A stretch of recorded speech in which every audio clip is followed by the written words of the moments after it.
All right, we thought we'd look at this. What are these? What are these? Do you remember these? Have you ever seen these? Contact sheets. Contact sheets. Made and look, about we picked 5 one. million of these in my life. One of these is here. This one's circled. That's the good shot. Is this from you? Wow, were you a photographer? Wow, Jerry used to be a photographer. He still is. Oh, yeah, I guess once a photographer, never a photographer. Yes. How did you get started in photography? Military. I was a combat photojournalist in the United States Air Force. In Afghanistan, in Iraq, where? No, Gulf War. Gulf War. But I didn't go. I was in Tokyo, hanging out, doing these. Did you see any combat I was doing in this Tokyo? stuff for the real photographers. This is what I was doing. How fun! Yeah. What a great way to learn. Yeah. And Totally. so that means you learned with film. Yes. So I mean, look, I love digital photography, and this has been a revolution. And I got my first digital camera in the early 2000s. Yeah. And I never looked back. Yep. And then I started talking to Chris Marquardt. You gotta love Chris. And Tips from Top Floor. Chris Michael and others, and they said, well, Leo, you ought to go back to film. I said, no, I'll never go back to film. Yeah. Those were the bad old days. Look, we had to, I used to roll my own black and white film with these. Remember that? Yeah. To Roll save, by because then it was roll. only a penny per shot, and then look at the reels. You know, process it, put it on there. Develop it on a reel in the tank. Put it in the tank. And then you get a big and large. We couldn't find an enlarger, but you get a big and larger. Still smells like Let me chemicals. You can smell it in there. Oh yeah, what is that? That's Fixer. Is it Fixer? Yeah. You know, it's so funny. It comes back to you, doesn't it? It comes. You The can never horror. forget that acrid. That's I like it. PTSD from this stuff right here. So, but the fun thing is, film cameras are cheap, Yeah. and you can get a better camera maybe than you would have been able to afford. For instance, I could have never afforded this Leica M3. Yeah. Yep. When it came out, it was, for its time, hugely expensive. Yeah. But this was like in mint condition, $700. Yeah. I had to get a lens, but I happen to have a Leica lens hanging around. Unused. And that's art too. I mean, you talk about the Rolleiflex. That thing is just the work of Let me art. show you this. So I thought I'll try 35 millimeter. I've been shooting Tri-X, but then they talked me into this. I'm so mad at them. This is a Rolleiflex. Yeah. Both these cameras, by the way, are my age. This is from 1955. These are 60-year-old cameras. I've been buying them from this Austrian site called Leica Shop, leicashop.com. And I bought the Leica there, and I said, wow, this was better than they said it would be. They said it was B+ condition. That is, as far as I'm concerned, A+ condition. It's got nothing wrong with it. So I took a chance and spent a little bit more, not much more, for this. Isn't this the classic camera? I want it. But I want a digital CCD in there. You can now get leaf backs and so forth for these things. I can't even, I have to load it with film. It's like a process. It's a ritual to get it loaded. This shoots 120 film. This is really, You gonna load it? really big film. You gonna load it up live? I don't know if I really want to. I guess I could. Let's do it. I You want know to see what's this. funny about this is, as you spool it off, it spools onto another plastic spool like this, actually just like this, because then this becomes the take-up reel next time around. Yeah. And because at first I thought, well, wait a minute, I want my reel back. But no, It goes back and forth. It goes back and forth. Yeah, you get a new one. So if I can, I don't even know if I can remember how to do this. I've never wouldn't it be loaded one of those. Would it be funny if there's actually film in here? That'd be. I forgot how to do it. I think that goes like that, and this goes like this, and then you pull this out, and then there's no film in it. Thank goodness. That's the inside. There's the old reel, the take-up reel from the last film. Wow. So what I've been doing though, and you mocked me for this, is I don't do the processing. I send it to a lab, right? Yeah. And I do get negatives back. You want to see the negatives on these things? These are huge. This is 120 negatives. But why don't you process your own, Leo? And then they scan them and they send me a CD. Why? Because it's a pain in the butt. That's why. That's like growing your own vegetables to make your own food and then sending them out to a cook.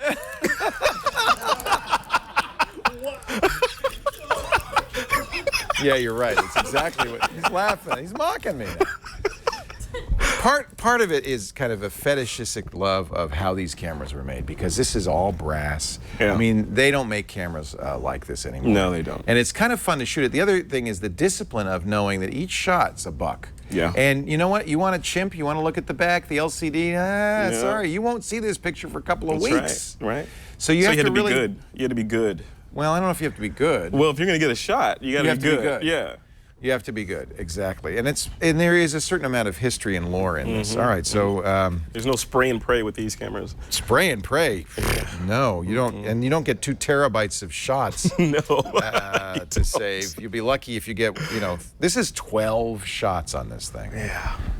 But because it is full 120, it's lots more detail in the shots, supposedly. I've been told. The issue with those 12 shots is usually the shot that you want is that on 13th shot. Yeah. And you're doing that. Yeah. I'm saying, wait a minute, hold on, don't move. Don't move. I just have to put some film in the camera. Yep. Hold on.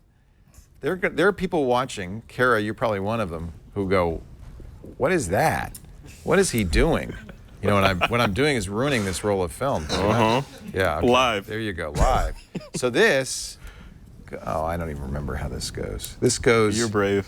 Whew, goes through here. Gosh, I don't. You know what? I probably shouldn't do this. It goes through here. Let's put it in here. Someone is watching this that owns Going, this, no, screaming at their computer. No, you can't break these things. That's what's beautiful about this. It is fun to shoot with. People think you're insane. Yeah. It's or pretentious. Is that what you think? Is that how you feel? It's like, what is this guy doing? Yeah. I'll be right with you. I've got to load some film. What did you start shooting with? Do you have it? My camera? I see you brought a camera. Well, I brought this with me. Yeah. This was a gift at one of my meetups from one of the meetup members. This is a that's Canon AE1. And I know people remember this. I never shot this camera, but it's the only film camera I had in my house. You never shot it? I never shot this. I've never even taken this lens off of this thing. It's been sitting on my shelf. Did you go digital very early on? I did. My leap into digital was with the Canon, what was it? The 10D. Remember the 10D? Oh yeah. Yeah, that was great. I still have it. Still a little postage stamp. Well, that's what's funny is that what was it? A few megapixels, right? Yeah. It was clear that was the future, but geez. I had an Olympus C. It was a 3 megapixel camera. C something 30. Yeah. It was my first digital, and I was really putting it off. Now, are you saying digital or SLR? Oh, SLR is another matter entirely. Okay. My first SLR was a Nikon D70. Okay. Do you remember that one? I remember the D70. Yeah. And I still have that. Somewhere, a friend of mine who's a photographer said, you know what you do? You send this, there's this guy who takes out the filter and will turn it into an infrared. Infrared, yeah. My friend, a friend of mine did that. Ralph did that to one of his cameras. I'm making people Ralph right now when I show them how my technique. Do you remember the Sony Mavica, Leo? Yeah, that was saved to a floppy disk. Yes. And you know why I remember that? Because people would come up at our events and try to shoot, and it would take like an hour to save. Yeah. They'd say, hold on a second, I'm saving. Saving. Yeah, like a buffer of like 2K. Saving. I want to take another one. Just hold on. Saving. Yeah. I missed that camera though. I've ruined the leader, I think, by tearing it. You missed the shot. Just officially, you've missed the shot. No. Don't move. Just stay there. I'll get you to say. Anyway, this goes. You're shooting a wedding, like, okay, first kiss. Can you just hold that? This goes over here. This is a leader. This is just paper. there's no light leak going on here. And then I put this in the reel and I spool it up and then you turn it a couple of times. It's a lot of fun. It's a lot of fun. And then it's the other thing that you forget is that because you're not looking through a viewfinder, you'll never know if your lens cap is on. Oh, right. So you could literally shoot a whole roll that's nothing. Yeah. It's black. I'm sure that's been done once or twice. By somebody I know. I don't know who that would be. So you got to remember, and then you wind it, and I should get a good shot. And then the other thing is you got to bring your light meter with you, because who the heck knows? Do you know the Sunny 16 rule? Do you remember that? Oh. Going way back when. You're going way back. I'm going to shoot this. You had to know math. I'm feeling F8 and be there. Isn't that what they say about street photography? Yep. I'm going to say F8 at 250. And we're going to see if I can get a good shot of Kara working here. And we will never be able to prove if he got this shot or not. This is going to be the greatest shot. That is so good. Wait till you see it. Perfect. Tack sharp. Month. It's art. Tack sharp. Yeah. So, you ready? You're going to go back to film now because of this? Not even back close. You know, I can respect the romanticism it's romantic. of film, and it is. You know, somewhat sadomasochistic to, you know, have to go through all that to get the shot. More masochist than sadist involved I'm here. more interested in shooting, you know, and I'm a geek, so I like the technology that cameras give you, mirrorless, and I like to be able to switch my ISO on the fly. You know, there's something about that. We were talking about that. If you're shooting this is a Kodak's Portra 400 ISO. 400. That's pretty fast for the film world. Yep. And if you said, now this is color, so you probably can't push it too much, but if you said, oh, you know what, I'm going to shoot all of these 2-stop stark, you can tell the lab it's 2-stop stark, push it. Yeah. What does that mean? They increase the exposure time, but it also brings out more grain when you do that. So you don't get the pristine quality that it was designed to render. You get something a little bit more grainy, but you still get the shot. The idea is, if it was too dark to get the shot with 400 and this is all you have, you can still get the shot. So with digital, you can crank it up to ISO 1,000,000 with your Sony A7S II, right? I love it. And still get the shot. I love it.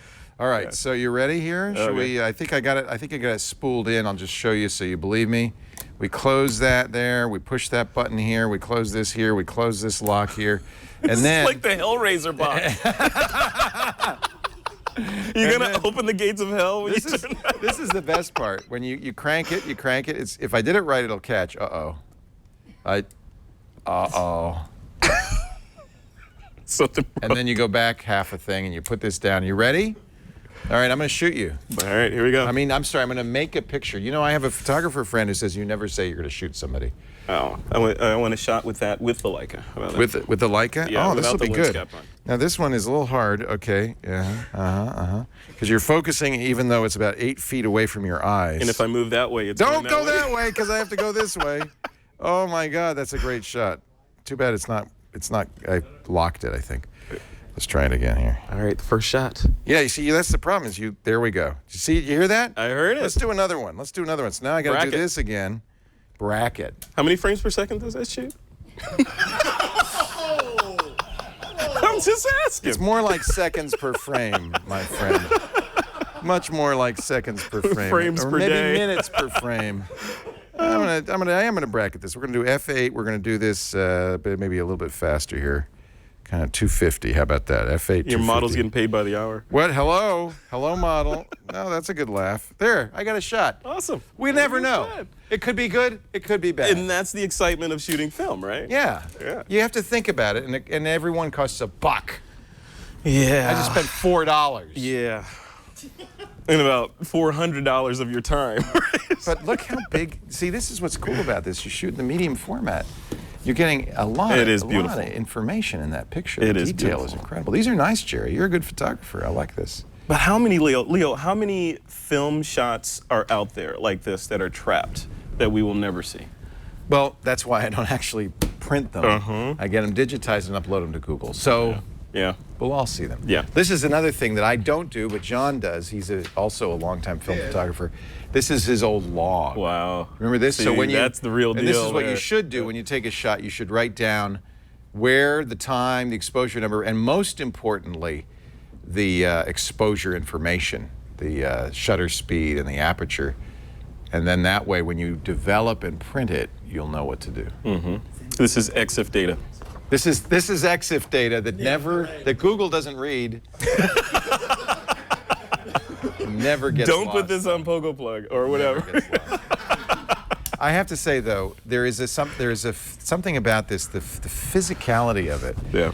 You're right. I mean, you know, I could rip off 40 shots of you right now that would probably be higher quality, better, and I'd get the shot. And that's kind of the most important thing for a photographer, right? Is the moment. Yeah. But there's some pleasure in this. I'm not going to get pictures nearly as good as I will get. But with if you like the process, there's well, you saw that. There's a physicality to it. It's just a lot of fun. Yeah. Anyway, I've had this for a while, and I've been playing with them, and someday I'll show you those pictures. Maybe sometime around summer. Put them in the time capsule. They should be around.